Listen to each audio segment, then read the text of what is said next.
Precintos policiales en columpios y toboganes es la imagen más anómala en las calles. 3 meses después, los niños más pequeños tienen limitado su derecho al juego. Un sinsentido cuando pueden usar, todos podemos, el resto del mobiliario urbano, que tampoco se desinfecta. Hola, ¿cómo están? Castilla y León suscribe un pacto inédito para afrontar el golpe del coronavirus. 5 de las 7 fuerzas parlamentarias lo respaldan. A la cabeza, Junta y Partido Socialista. Son 1.000 millones de euros para rearmar el sistema sanitario, también las residencias, y contener el impacto económico y social. Ana Rayaces, Presidencia. Si esta pandemia está provocando cambios en la forma de hacer política, ha dicho el presidente de la Junta, son en total 86 medidas que incluyen 250 millones de euros para recuperar la sanidad y más de 700 millones de euros para un plan de inversiones sociales. Además, los partidos políticos se comprometen a revisar el modelo residencial en Castilla y León. Como decías, 2 partidos políticos se desmarcan de este acuerdo, la Unión del Pueblo Leonés y Vox. Era el principal sospechoso hasta ahora del incendio que arrasó parte de la sierra en La Granja el pasado verano. Le detuvieron ayer y hoy ha prestado declaración ante la juez.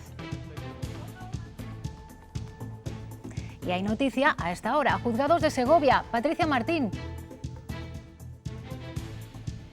Que le ha dejado en libertad tras una declaración de algo más de 1 hora. Se le investiga por un delito de incendio forestal. Él ha defendido su inocencia. Es la nave de Valladolid en la que se criaban gallos de pelea. El Seprona ha encontrado 15 ejemplares con la cresta mutilada para este tipo de prácticas. Investiga por maltrato a 6 personas. La palabra que más define todo esto es tristeza. Luego ha habido también otras emociones. También se ha sentido miedo, sobre todo al principio, impotencia. Han sido la cura y el consuelo para muchos enfermos de COVID-19, pero lo vivido en los hospitales también les está pasando factura. Los psicólogos estiman que el 60% de los profesionales sanitarios podrían presentar estrés postraumático. Hoy Pedro Sánchez ha puesto fecha al homenaje de Estado a las víctimas de la pandemia y no sin reproche del Partido Popular. Sara Ayuso, ¿siguen igual las cosas? Pocos cambios en el tono entre el principal partido de la oposición y el Gobierno después del acercamiento ayer en el Senado entre Pedro Sánchez y el Partido Popular. Hoy Casado ha vuelto a reprochar que el Gobierno oculte 16.000 víctimas. Vox cifra en 48.000 los fallecidos reales y el presidente del Gobierno ha puesto fecha para ese homenaje el 16 de julio por los 27.000 fallecidos reales. Últimos días de la primavera y últimos días de ambiente fresco. El fin de semana, con la llegada del verano, volverá también a hacer calor. Francisco, cuéntanos. Así es, Alejandra, buenas tardes. Hoy además vamos a tener algunas lluvias en puntos del norte. Se pueden escapar también en la Ibérica. En el resto quedarán algunas nubes. Vamos con las grandes protagonistas, que van a ser las temperaturas por debajo durante el día de hoy de lo normal para la época del año. Van a ir subiendo, el sábado cambiamos de estación y a partir de entonces volveremos a superar los 30 grados.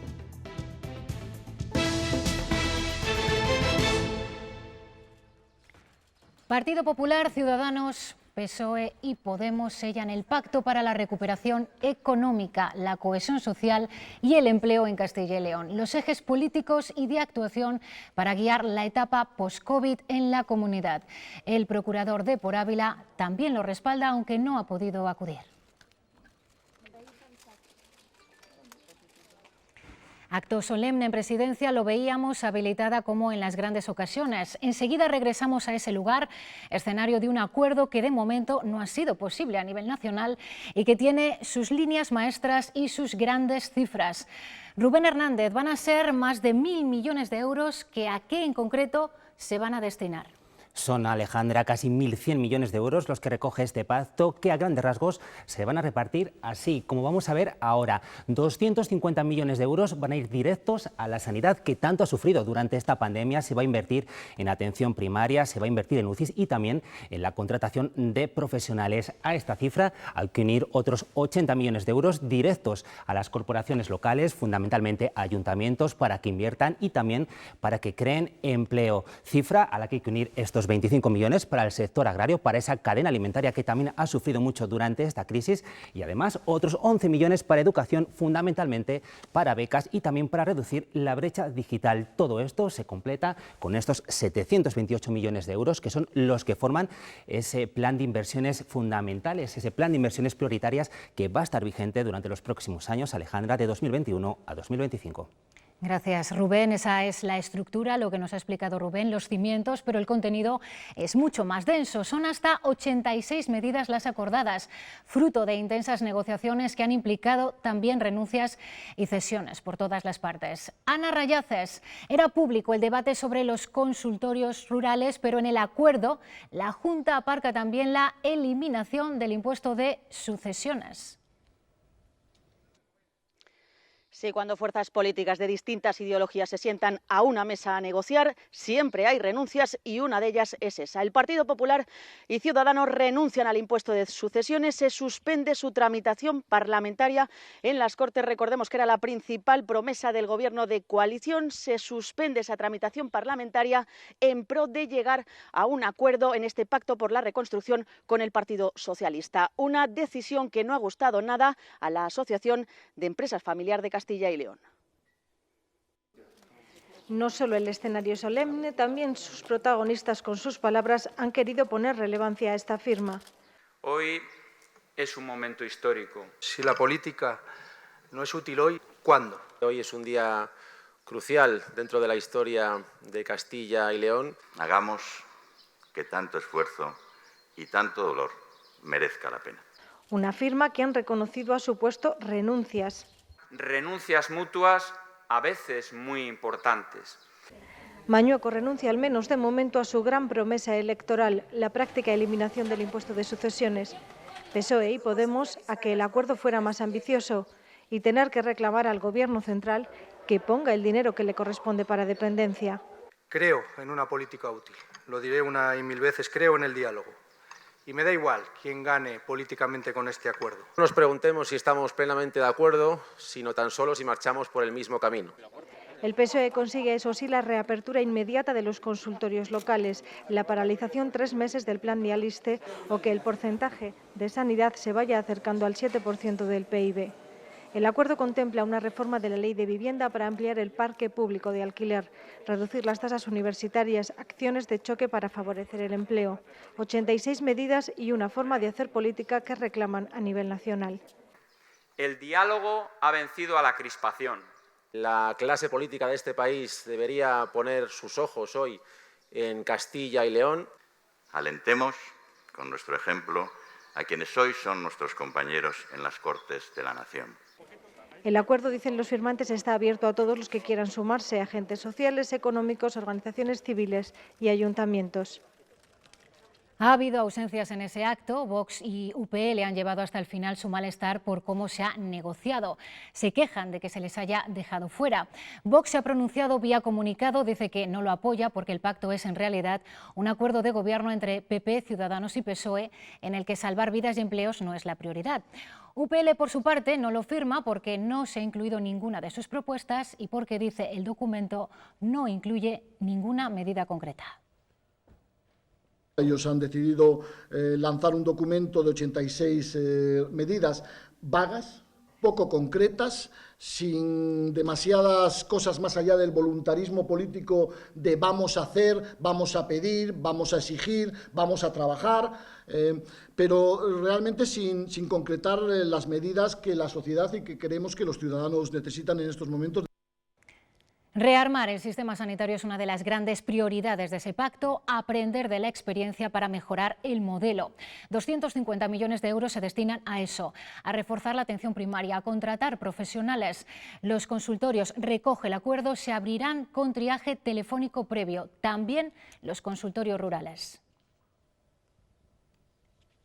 Los consultorios locales de municipios como este en el que nos encontramos en Torrecaballeros cerraron sus puertas el pasado mes de marzo con el estado de alarma y todavía hoy en día no han vuelto a abrir. Si un vecino se pone enfermo, debe llamar a un teléfono y si se considera oportuno, se debe desplazar hasta el centro de salud al que se le ha asignado. Desde la Consejería de Sanidad calculan que este sábado podrían volver a reabrir todos estos consultorios locales, pero a ayuntamientos como este todavía no ha llegado ningún tipo de notificación. Deben adecuar sus instalaciones con un doble circuito, uno para pacientes COVID y otro para no COVID. Hasta que este requisito no se cumpla, consultorios locales como este estarán cerrados. No es posible la apertura, y cito textualmente, generalizada ni indiscriminada de los consultorios médicos rurales. En estos términos se nos refirió la Consejería y la Gerencia de Sanidad. Una medida que los ayuntamientos apoyaron desde el primer momento para unar fuerzas sanitarias ante esta pandemia. Había un plan de la Consejería de Sanidad empeñada en desmantelar la sanidad en el medio rural. Eso no se nos ha olvidado y no queremos que esto sea el justificante. Los vecinos, por su parte, piden ser escuchados. Sobre todo para la gente mayor y que no tenga coche es muy complicado. Que no podemos desplazarnos. En su caso en particular, desplazarse más de 10 kilómetros hasta La Lastrilla, centro de atención continuada que ha permanecido abierto todo este tiempo. Una nota que tengo encima de mi mesa hablan de octubre. Parece ser que hay presiones para que se puedan abrir antes. Como este centro, otros 18 más en la provincia para cubrir el hueco sanitario de cerca de 300 consultorios locales que aún continúan cerrados. Otra de las grandes patas de ese acuerdo afecta a las residencias de mayores, las más golpeadas por la pandemia, con más de 2.500 fallecidos. Se revisará el modelo de atención, se reforzarán con más medios personales y también materiales, y todo ello sustentado en una ley específica de residencias. Más plazas, más controles y más formación para los gerentes de los centros. Este pacto autonómico incluye un aumento del 25% en las plazas de residencias públicas y de 1/3 de las plazas de convalecencia sociosanitaria, que son las destinadas a personas que han sido intervenidas quirúrgicamente o que reciben tratamientos en hospitales. Todo ello se va a recoger en la nueva ley de atención residencial, que era un compromiso de legislatura del gobierno autonómico y que ahora además incluirá inspecciones anuales a las residencias, formación a los directores de los centros y prioridad en el uso de habitaciones individuales. Para el sector sin ánimo de lucro no se ha hecho la mención ni se ha tenido la sensibilidad que nosotros entendemos. Es cierto que hay un 25% el que se incrementa de plazas públicas, también es cierto que en el 2009 se perdió. Simplemente se habla de ayudas al tercer sector para la compra de EPIs, cuando desde el 12 de mayo está publicado este tipo de ayudas para el sector mercantil. El Pacto por la Reconstrucción también establece elaborar un informe sobre la incidencia que ha tenido la COVID-19 en las residencias de mayores y analizar qué ha pasado en ellas. Ana Rayaces, Podemos quería una comisión de investigación que finalmente parece que no se va a crear. No, esa comisión para investigar lo que ha pasado en las residencias de mayores queda bloqueada y en su lugar la Junta se compromete ahora a elaborar un informe de incidencias y actuaciones que se llevarán a cabo durante la pandemia. Y ese informe luego que elaborará el Gobierno autonómico de Partido Popular y Ciudadanos se llevará a las Cortes de Castilla y León a una comisión de asuntos sociales. Si salen a dar un paseo pueden ver a niños pequeños jugando a subir y bajar de un banco, pero no de un tobogán. Los parques infantiles son el único mobiliario urbano que lleva 3 meses con precintos policiales. Padres y pedagogos creen que es un abuso y que las autoridades han menospreciado el derecho al juego. Juguetear, apoyarse o saltar en los bancos sí se puede hacer, pero montarse en los toboganes o los columpios de momento no. Deberían haber pensado un poco en los niños. El tema de la infancia se ha dejado en el último escalón. Es ridículo que a los niños se les limite unas horas y luego puedes estar en la terraza no sé cuántas horas. Los niños también se pueden sentar en las paradas de bus y tocar las barandillas sin desinfectar, pero como ya saben, los parques no se abren por precaución. No lo entendemos muy bien, que esté un parque infantil cerrado, por ejemplo, y yo como adulto tenga más opciones, cuando ellos están ya en una edad clave para ello. Pero se pueden buscar soluciones para garantizar la seguridad en los parques. Por ejemplo, los geles desinfectantes a la salida, a la entrada de los parques. Pero de momento sigue cerrado, pero bueno, siempre hay alternativas. Como jugar al balón, montar en patinete o la arena de la playa. Pero ¿qué pasa con los que son más pequeños? A través del juego en los parques, a través del movimiento, ellos aprenden los límites de la relación con el otro. Esta situación puede dejar secuelas. Es probable que más adelante veamos las consecuencias y veamos niños pues más irascibles, más sensibles. Y no olvidemos lo más importante. El juego es un derecho de los niños y también les toca disfrutar a ellos. Aunque los precintos seguirán puestos al menos unos días más. La ley CELA contempla que los alumnos de educación especial se integren en centros ordinarios. Las familias afectadas se han manifestado hoy en León y también en otros puntos de la comunidad. Denuncian que así se va a vaciar de contenido a los centros especiales, que saben atender las necesidades de estos alumnos. En algunos casos, recuerdan, requieren aprender cuestiones más básicas antes que las materias habituales. Nosotros pensamos que algunos de nuestros niños sí podrían ir a colegios ordinarios, pero pensamos que muchos de ellos, pues que tienen discapacidades muy graves, pues que están mucho mejor atendidos en centros de educación especial. Entonces, bueno, pues un poco manifestarnos en contra de esta ley. Con el eco de estas protestas de fondo, esta mañana ha comenzado en el Congreso el debate sobre la nueva reforma educativa, la octava, la denominada Ley CELA. Se han debatido las enmiendas a la totalidad que han presentado Partido Popular, Ciudadanos y Vox. Se oponen frontalmente a esta norma. Sara Ayuso, Congreso, ¿por qué la rechazan? ¿Qué tal? Buenas tardes. Los límites a la enseñanza concertada o el tratamiento de la educación especial son algunos de los puntos más conflictivos. El Partido Popular cree que esta ley elimina la exigencia, Vox que prioriza lo ideológico frente al educativo y Ciudadanos ha calificado como una falta de responsabilidad y de empatía intentar tramitar una reforma estructural en pleno estado de alarma. La ministra defiende la LOMLOE y compromete un aumento de la financiación. Rechazar este proyecto de ley supone defender el mantenimiento de una ley que ha dado cobertura normativa a toda la política de recortes en educación. Este proyecto de ley, señora ministra, va a asestar un golpe mortal a la calidad del sistema educativo, del que difícilmente se va a recuperar. La ley CELA quita peso a la asignatura de religión y prioridades a la escuela concertada. Pero hay otro punto polémico. Las matemáticas dejan de ser obligatorias en los bachilleratos científicos. La nueva ley de educación no incluye las matemáticas como obligatorias, pasarían a ser optativas. Es ir en contra de los tiempos, de la era de la digitalización, de la competencia digital, del machine learning.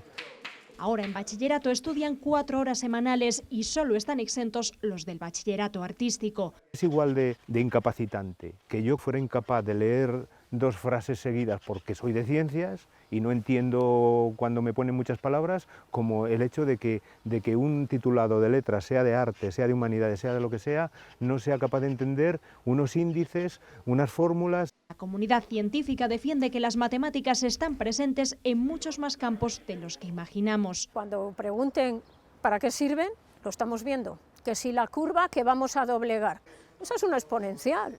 Sin una base sólida en secundaria, los estudiantes de grados técnicos y científicos estarían perdidos. Nuestra obligación como sociedad creo que es formarles para que puedan afrontar en el futuro todo lo que quieran y no irles limitando. Por eso piden al Gobierno que las mantenga obligatorias por ley. De momento, la ministra Celaá les ha dicho que comparte su criterio, pero que regulará el futuro de las matemáticas a través de un decreto ley. Los aspirantes a Policía Nacional que quedaron fuera del proceso de oposición por un cambio de criterio en el examen de ortografía llevarán mañana el asunto a los tribunales. El cambio no se les comunicó previamente en su día, lo recurrieron a Interior, que no se pronuncia, por lo que ahora 1000 de estos aspirantes plantearán un contencioso administrativo. Hay jurisprudencia sobre casos similares. En caso de que se celebrara el juicio y saliera a nuestro favor, eso conllevaría readmitirnos en la promoción que estuviera en curso y todos aquellos opositores que lograsen su plaza, una vez tomasen cargo y jurasen cargo, se les indemnizaría con el salario de todos aquellos años que hayan pasado. Por su propio pie ha llegado esta mañana a los juzgados de Segovia el que era el principal sospechoso del incendio que el verano pasado devastó 400 hectáreas en La Granja. La Guardia Civil lo detuvo ayer, pero la declaración se ha pospuesto hasta hoy. Y tras esa declaración, Patricia Martín, el caso ha dado un giro. Hola, muy buenas tardes. Pues la jueza, tras declarar por espacio de 1 hora y media, tras escuchar al detenido, ha decidido dejarle en libertad, aunque sigue siendo investigado por un delito de incendio forestal. Ha salido tranquilo de este juzgado, puesto que ni la Fiscalía ni la propia jueza instructora han observado peligro de fuga, pero como decimos, él en todo momento, en su declaración, ha defendido su inocencia. Con la conciencia tranquila y sobre la base de la inocencia. Así se ha definido la entrada en el Palacio de Justicia del presunto autor del incendio que en agosto arrasó 400 hectáreas en el Real Sitio de San Ildefonso y que alcanzó al Parque Nacional de la Sierra de Guadarrama. Vamos a declarar como corresponde a una persona que tiene la conciencia tranquila. Apenas 1 hora después, el abogado del investigado por este suceso reiteraba su argumento y añadía que no hay pruebas que señalen lo contrario. Mi cliente es completamente inocente del tema y el único delito o error, mejor dicho, que ha cometido pues es pasar por ahí en un momento inadecuado, como tantos pasaron ese mismo día. Y arremetía contra los medios. Es inadmisible que ciertos medios de comunicación pues ya le han condenado y eso no puede ser, Vivimos en sitios pequeños, se le ha estigmatizado, ya se le ha condenado previamente. El presunto autor de este fuego ha quedado en libertad tras su declaración ante la titular del juzgado número 3 de Segovia, unos hechos que se producen 24 horas después de que la Guardia Civil le detuviese, causando un gran revuelo en el mismo municipio que hace 10 meses luchó durante 18 días contra las llamas. Y hay novedades también en la operación del Seprona por la supuesta cría de gallos de pelea en una nave de Valladolid. Nos confirman que hay 6 personas investigadas. Óscar Villarroel, ¿qué más sabemos de ellos y de su actividad?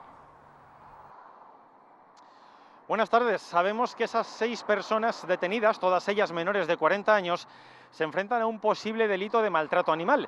Y es que cuando agentes de esta comandancia de la Guardia Civil, acompañados también por policías locales de Valladolid, entraron en la nave investigada, se encontraron más de 20 animales enjaulados, entre ellos 15 gallos de pelea con evidentes heridas de haber participado en combates ilegales. Su sonido es inconfundible. Son los gallos de pelea que agentes de la Guardia Civil y de la Policía Local de Valladolid han encontrado en la operación Fabiaro, desarrollada durante 2 días en una nave de la calle Esmeralda de Valladolid capital. 6 personas con edades comprendidas entre los 29 y los 38 años han sido detenidas por un presunto delito de maltrato animal en función de lo que había en el interior de la nave. Se han encontrado un criadero de gallos, había 15 gallos, los cuales presentaban heridas, posiblemente por peleas entre ellos, 4 gallinas y sus respectivas crías. Son gallos de la raza combatientes, similares a los que ya se encontraron en julio del año pasado en una nave de las afueras de Tordesillas. Los gallos encontrados ahora tienen las crestas mutiladas, algo muy habitual de las peleas de gallos para evitar que los animales sangren durante la pelea y se debiliten. El criadero era completo. Había una cinta de entrenamiento para los gallos, una zona para preparar los combates y otra reservada para las hembras y sus crías, con algunos sementales. Todos los animales han quedado bajo la custodia del Ayuntamiento de Valladolid. Accidente esta mañana en la A65 a su paso por la provincia de Palencia. La caja de este camión ha empezado a arder al incendiarse una de las ruedas. El conductor está bien, pero ha habido que cortar la circulación en la zona. La Unión Europea pide que se aceleren las obras de la conexión ferroviaria de alta velocidad entre el País Vasco y Francia. Considera que es un proyecto transfronterizo esencial que avanza más lento de lo previsto. La conocida como Y vasca acumula años de retrasos y parece complicado que esté finalizada en 2024, la última fecha prevista. El Tribunal de Cuentas Europeo pide más esfuerzo a los gobiernos implicados. Lo hace en un informe especial en el que señala que será una de las infraestructuras básicas que incumplirá la previsión de estar a pleno rendimiento en 2030. El informe recoge además incremento del presupuesto inicial de un 39%.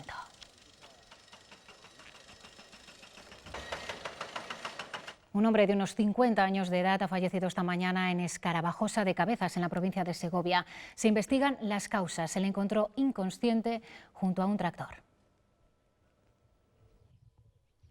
La Guardia Civil investiga las causas del fallecimiento de un hombre de unos 50 años de edad en esta localidad de Escarabajosa de Cabezas, en Segovia, si bien ha sido por causas naturales o por un accidente laboral al hallar un tractor accidentado junto al camino, y el cuerpo del hombre, que fue encontrado pasadas las 9 de la mañana, estaba inconsciente y una llamada al 112 alertó de su presencia. Se desplazaron varias unidades sanitarias hasta la zona, pero solo pudieron confirmar su fallecimiento.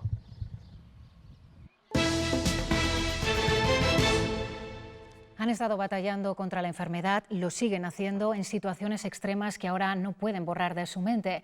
Los profesionales sanitarios han brindado cuidados y consuelo a los pacientes, pero la enfermedad también ha dejado huella en su estado anímico y psicológico. He tenido, y bueno, creo que todavía no lo he recuperado, he tenido insomnio. No pueden conciliar el sueño. Es lo que les ocurre a muchos profesionales sanitarios porque hay imágenes que no logran sacar de su cabeza. Esta mujer recuerda a la primera persona que tuvo que intubar. Fue algo sumamente estresante. El paciente llegaba ahogado. Ansiedad, angustia, tristeza son las emociones que más se repiten. De repente estaba más o menos estable y de un segundo para otro pues cambiar aquello y tener que correr y correr muchísimo. Desde el Colegio de Psicólogos calculan que un 60% de los profesionales sanitarios pueden padecer síntomas de estrés postraumático. En los servicios de salud mental somos conscientes de que, bueno, sí que es verdad que se han incrementado en algunos puestos de trabajo, pero son insuficientes. La Universidad de Salamanca ha puesto en marcha un servicio de atención psicológica. El motivo más recurrente ha sido problemas de ansiedad. Porque la situación vivida en el interior de los hospitales ha sido tremendamente impactante. Esa mano que le acaricias, esa cara que le tocas, no sabes si lo siente, si no lo siente, pero tú tienes esa necesidad de que él sienta tu contacto. Algo positivo de todo esto ha sido la ayuda entre compañeras. Más de 1.300 trabajadores han acudido al servicio de atención psicológica puesto en marcha por la Junta de Castilla y León. UGT denuncia que la gestión de la Junta durante la pandemia ha sido de inacción primero y de improvisación después, y creen que el talón de Aquiles del Ejecutivo Autonómico estaba en familia. Aseguran que de no haber tomado las riendas desde la Consejería de Sanidad hubiera colapsado el sistema. Por todo ello, han pedido hoy la dimisión de la consejera Isabel Blanco Llamas. Le pedimos al señor Mañueco que cese a la consejera de Familia y a todo su equipo. Tenemos que mirar al futuro, pero sabiendo lo que ha pasado en el pasado. No podemos renunciar a conocer lo que ha pasado. Y mirando al futuro, buscando un nuevo modelo asistencial, podemos construir un sistema de dependencia acorde a los derechos de los ciudadanos. Pedro Sánchez ha contratado a 100 expertos economistas de diferentes ideologías para que diseñen un plan para la recuperación de nuestro país. Ha trascendido la creación de este grupo de trabajo el día en que el presidente del Gobierno ha vuelto a visitar el Centro de Alertas Sanitarias, a donde no acudía desde el mes de marzo. Hoy también hemos conocido que hay ya fecha para el funeral de Estado por las víctimas de la pandemia. Lo ha anunciado Pedro Sánchez en el Congreso de los Diputados, donde ha avanzado que asistirán el director de la OMS y los presidentes del Consejo y la Comisión Europea. El 16 de julio se celebrará la ceremonia de Estado en homenaje a los 27.000 compatriotas que han perdido la vida y también en homenaje a aquellos servidores públicos que han estado en primera línea luchando contra la pandemia durante estos 3 meses.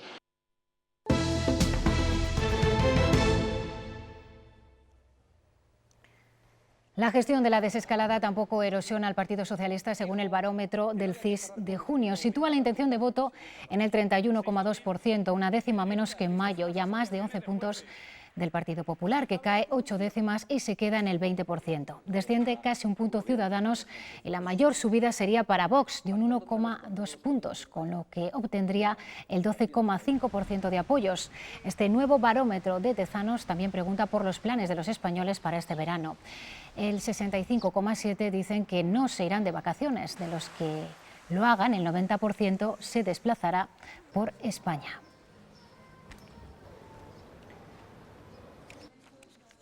En los últimos días, Partido Socialista y Partido Popular escenifican cierto acercamiento. Lo hemos visto esta mañana en el Congreso, pero desde sus escaños tienden la mano mostrando el dorso en lugar de la palma. Volvemos a Madrid con Sara Ayuso. ¿Se modera algo el tono del debate?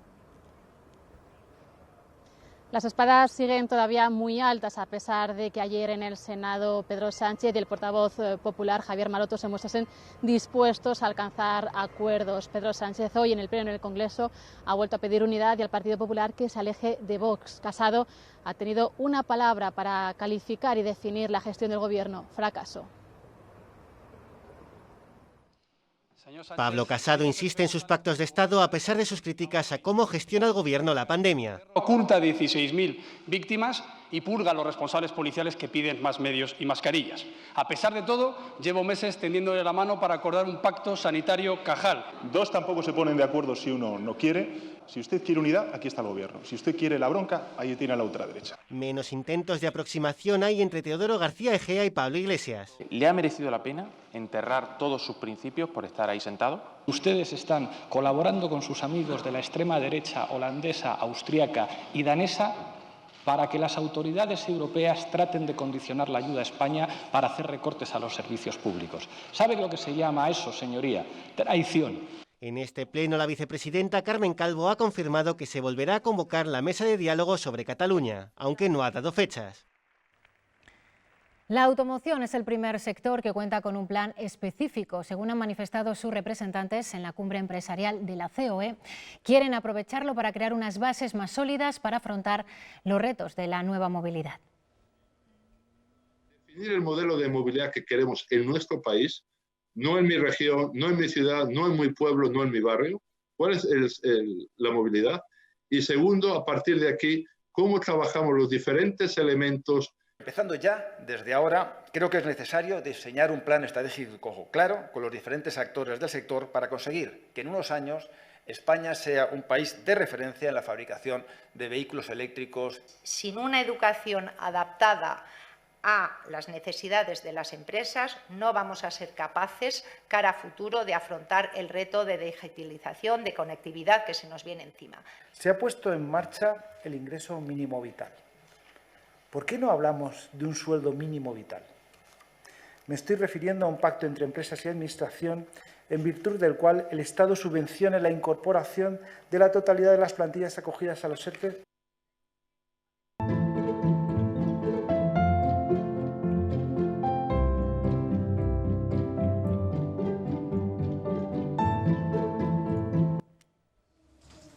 Son imágenes de una rutina laboral que se ha extendido durante la pandemia y que se quedará para parte del personal de la Administración General del Estado. Sus funcionarios podrán hacer teletrabajo durante 4 días a la semana para conciliar con el cuidado de menores de 14 años y de personas dependientes. Es un acuerdo del Ministerio de Función Pública y el CSIF que entra en vigor la semana que viene.